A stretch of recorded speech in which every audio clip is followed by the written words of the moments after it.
What happens when, two dogs and a cat get left behind while their owners are away temporarily, but soon realize something might go wrong or something like that? Easy. They're about to embark on one incredible adventure with fun and thrills. Let's talk about Homeward Bound, The Incredible Journey, which is celebrating its 30th anniversary this year. Big D's! Entertainment rankings and reviews.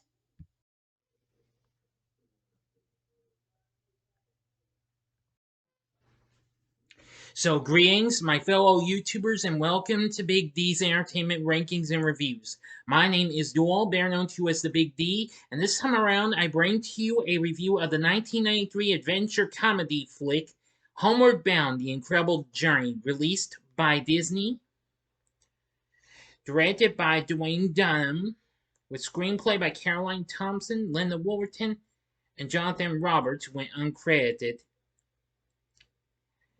and produced by Jeffrey Chernoff and Franklin R. Levy, whom this film was dedicated to, as he died during production of the film. The film is a remake of the 1963 film The Incredible Journey, which Disney had released, based on the 1961 novel of the same name by Sheila Burnford. The film features the voice talents of Michael J. Fox, Don Ameche, and Sally Field, along with Robert Hayes, Kim Grace,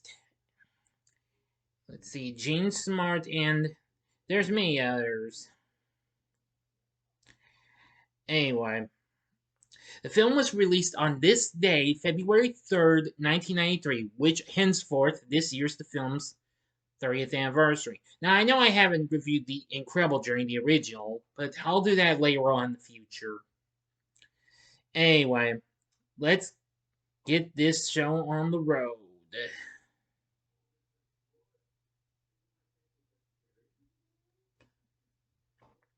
Now, the narrator of the film, through voice, is Chance, a selfish and free-spirited American bulldog.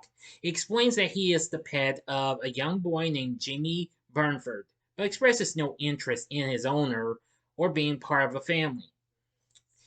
He shares, his home with two other pets, who I'm going to mention. They are Jamie's brother Peter and sister Hope. Now, the kid's mother, Laura Burnford, marries Bob Seaver. Well, and of course, the other two kids have pets.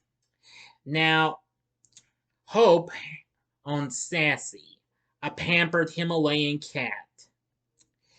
And then Peter owned a wise old golden retriever named Shadow, who Chance describes he's faithful, he's loyal. But he said Shadow was a chump, because he was always standing there. Anyway, Chance causes trouble by devouring the wedding cake in front of all the guests on the day of the wedding. Shortly after the wedding, the family has to temporarily move to San Francisco because Bob must relocate there for his job. They leave the pets at a ranch belonging to Kate, Laura's college friend. Shadow and Sassy miss their owners immediately, but Chance sees it as an opportunity to relax and be free. Later in the week, Kate goes on a cattle drive, leaving the animals behind to be looked after by her neighbor Frank. However, half of her message to him is lost, leading him to believe that she has taken them along, leaving the animals alone. Unsure about the disappearance of their host, the animals fear they have been abandoned, and Shao, refusing to believe that his boy would leave him, decides to make his way home. Not wanting to be left alone on the ranch, Chance and Sassy decide to accompany Shao on his journey. They head into the rocky, mountainous wilderness of the Sierra Nevada with Shao leading. After a night spent in fear of the woodland noises, the group stops to catch breakfast at a river. However, two black bear cubs interrupt Chance, and a large brown bear causes the group to retreat. At another river, Sassy refuses to swim across to follow the dogs, and instead tries to cross via a wooden path further downstream. Unfortunately, halfway across, the wood breaks and she falls into the river. Shao tries to save her, but she goes over a waterfall to her apparent death. Guilt-ridden, Shao and Chance go on. And unknown to him, Sassy survives and is later found on the riverbank by an old man named Quentin, who nurses her back to health. Excuse me, health. Anyway, over the next 2 days, Shao and Chance try unsuccessfully to catch food and encounter a mountain lion, which chases them to the edge of a cliff, which them taking on that is a classic. Shao gets an idea to use rocks positioned like a seesaw as a way to outsmart the mountain lion. While Shao acts as bait, Chance pounces onto the end of the rock and sends the mountain lion over the cliff and into a river. Boy, those dogs start barking. I always love laughing at that part. Sassy hears the dogs barking in celebration and follows the sound to rejoin them. The animals continue on their way, but Chance begins pestering a porcupine, ending up with a load of quills in his muzzle. The animals then encounter a little girl named Molly who is lost in the woods. Loyalty instinct takes over, and they stand guard over her during the night. In the morning, Shao finds a rescue party and leads them back to the girl. They recognize the animals from a missing pets flyer and take them to the local animal shelter, but Chance mistakes it for an animal pound, and the trio panic. As the medical staff remove the quills from Chance's muzzle, Sassy sneaks in and frees Shadow, and together they retrieve Chance and escape the shelter, unaware that their owners are on their way to get them.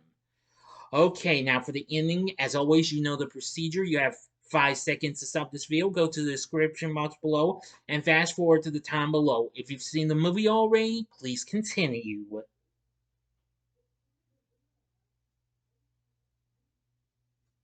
Okay, you've been warned. Finally, reaching their hometown, the animals cross through a train yard, where Shao falls into a muddy pit and injures his leg. Despondent, he tells Chance and Sassy to go on. When Chance argues passionately, tells the younger dog he's learned all he needs. Now all you have to learn is how to say goodbye. Heartbroken, Chance insists he won't let him give up. Near dusk, Chance and Sassy finally make it home and are happily reunited with their owners. Shao initially fails to appear, but eventually he limps into view and happily comes running home at the sight of Peter. Chance narrates how it was Shao's belief that brought them home and how the years seemed to lift off of him, making him a puppy again as he reunited with his boy. The film ends with Chance musing about how he truly feels home with his family before happily running into the house at the smell of food. End of story. Yep, great story indeed, my friends. Okay, so what did I think of Homeward Bound: The Incredible Journey? Well, I gotta say, I love this movie. I've watched it numerous times. I've watched it, well, on TV on Disney Channel and other channels that carried it. I have watched it on Disney Plus. I just gotta say, the film's really good. It just has a lot of fun and what have you. I just really got to enjoy for what it had to offer. Now, for the cast, Michael J. Fox, he did a great job in doing the voice for Chance. Very good. Don Ameche voices Shadow. He's very good. Sally Field voices Sassy. She's good too. Robert Hayes, who most you know best from the Airplane films, played Bob. Kim Greist, yeah, I say Greist at first. It's Greist, I believe. So if I mispronounce it, then I apologize. Played Laura. Ben Thal played Peter. Veronica Lauren played Hope, and Kevin Chevalier played Jamie. We also have William Edward Phipps as Quentin and Jean Smart as Kate. We even get to hear the voice of some of the dogs in the pound, voiced and Fun fact is voiced by the late great Carol Spinney. I think you know who that is. The guy who voices a certain, who was the original voice behind a certain Oscar the Grouch and Big Bird on Sesame Street. Yep, you better believe it. I didn't even know that was him, but that was him I heard, but it was. This was just so good. It did have a pretty good score from Bruce Bryan. It was really good. Anyway, the story wasn't too bad. It was real good. Anyway, it really got real good reviews. According to Rotten Tomatoes, they say Disney's remake of The Incredible Journey successfully replicates and in some ways improves upon the simple charms of the original with its cross-country animal odyssey sure to delight kids. Roger Ebert said this movie is frankly designed for kids, and yet it has a certain craftsmanship and an undeniable charm, and if you find yourself watching it with a child, you may end up liking it almost as much. Yep, I couldn't have said it better myself. This still did pretty well. The film went on to make 57 million worldwide. Don't say how much the budget was, but now you know. But anyway, with everything said, the incredible Homeward Bound: The Incredible Journey was good. 3 years later, it got a sequel in Homeward Bound 2, Lost in San Francisco, which I'll review that later on down the road.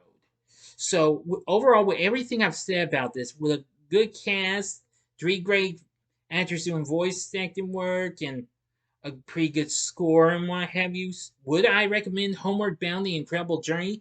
Answer is easily yes, definitely. Look into this. If you've got Disney Plus, you got a good chance of finding that.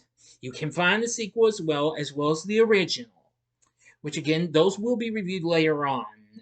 But anyway, Homeward Bound: The Incredible Journey, definitely very good film. I really love it. So, what did you think of Homeward Bound: The Incredible Journey? Let me know in the comments section below. If you like this video, click the like button, subscribe, and be a part of the Big D Nation. And stay tuned tomorrow morning for a Saturday morning TV log special on Schoolhouse Rock. So thanks for watching, and if you like this, consider checking out these other popular canine flicks. Both of these starring the same kind of canine. In the upper left-hand corner is my review of the original Benji from 1974. The upper right-hand corner is my review of its sequel, For the Love of Benji.